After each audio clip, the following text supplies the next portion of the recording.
Hi అండి. పప్పు చెకుడులు తయారు చేస్తున్నాను. చాలా ఈజీ అండి చేసుకోవడం. టేస్ట్ కూడా చాలా బాగుంటుంది. చాలా క్రిస్పీగా కూడా వస్తాయి.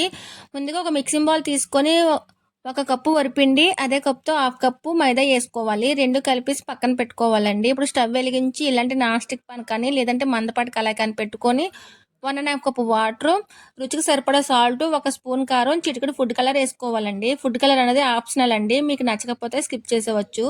వాటర్ ఈ విధంగా మరిగిన తర్వాతను ఇప్పుడు పిండి వేసుకొని కలుపుతూ ఈ విధంగా వేసుకోవాలండి. స్టవ్ ఆఫ్ చేసేసుకోవాలి. బాగా కలిపేసుకొని 1 నిమిషం పాటు మూత పెట్టుకోవాలి.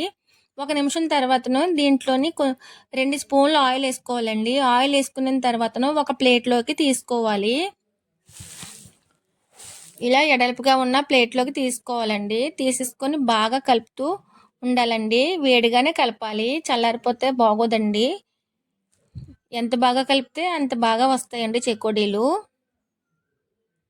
చూడండి, వీడియోలో చూపిస్తున్న విధంగానే కలుపుతూ ఉండాలి. కొంచెం వేడిగానే ఉంటుంది, అయినా పర్వాలేదు, ఈ విధంగానే కలుపుతూ ఉండాలి. చాలా బాగుంటాయండి చెకోడీలు. చేసుకోవడం కూడా చాలా ఈజీ, మంచి టేస్ట్ వస్తాయండి. ఆయిల్ కూడా ఎక్కువ పీల్చకుండా బాగా వస్తాయి. చూసారా, కింద నుంచి పైకి ఈ విధంగా కలుపుతూ ఉండాలన్నమాట.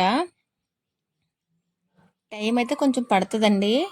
ఈ విధంగా కలిపిన తర్వాత చూసారా ఎంత సాఫ్ట్గా వచ్చిందో. ఇప్పుడు దీన్ని ఒక గిన్నె తీసుకొని ఆ గిన్నెలో పెట్టేసి మూత పెట్టుకోవాలండి, చల్లారకుండాను. కొంచెం కొంచెం తీసుకోవాలన్నమాట మనం చేసేటప్పుడు.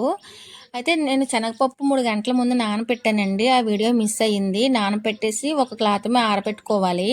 ఇప్పుడు కొంచెం కొంచెం తీసుకొని పిండి ఈ విధంగా చెకోడి చేసుకొని ఇలా శనగపప్పు వేసుకోవాలండి. వేసుకున్న తర్వాత మధ్య మధ్యలో ఇలా అంటించుకోవచ్చు. ఇప్పుడైతే చెకుడులు అయిపోయిన తర్వాతను డీప్ ఫ్రై సరిపడా ఆయిల్ అయితే స్టవ్ మీద ఆల్రెడీ ముందే పెట్టేసుకున్నాను. అది కొంచెం వీటెక్కాలండి. వీటెక్కిన తర్వాత చెకుడులు ఒకటొకటి వేసుకొని అలా వదిలేయాలండి. వెంటనే కదపకూడదు. 1 నిమిషం పాటు వదిలేసిన తర్వాతను చెకుడి పైకి తేలిన తర్వాతను అప్పుడు మళ్ళీ రెండు వైపు తిప్పుకోవాలి. రెండో వైపు కూడా అయిపోయిన తర్వాత తీసుకొని మళ్ళీ రెండో కూడా అలానే వేసుకోవాలండి. చాలా ఈజీ అండి. టేస్ట్ అయితే చాలా బాగుంటాయి చెకోడీలు. ఇలా పేపర్ వేసిన ప్లేట్లో వేసుకోవాలండి. మళ్ళీ ఎక్స్ట్రా ఆయిల్ ఏమైనా ఉంటే పీట్ చేసుకుంటుంది అనమాట. చెకోడీలు అయితే చాలా బాగా వచ్చినాయి ఫ్రెండ్స్.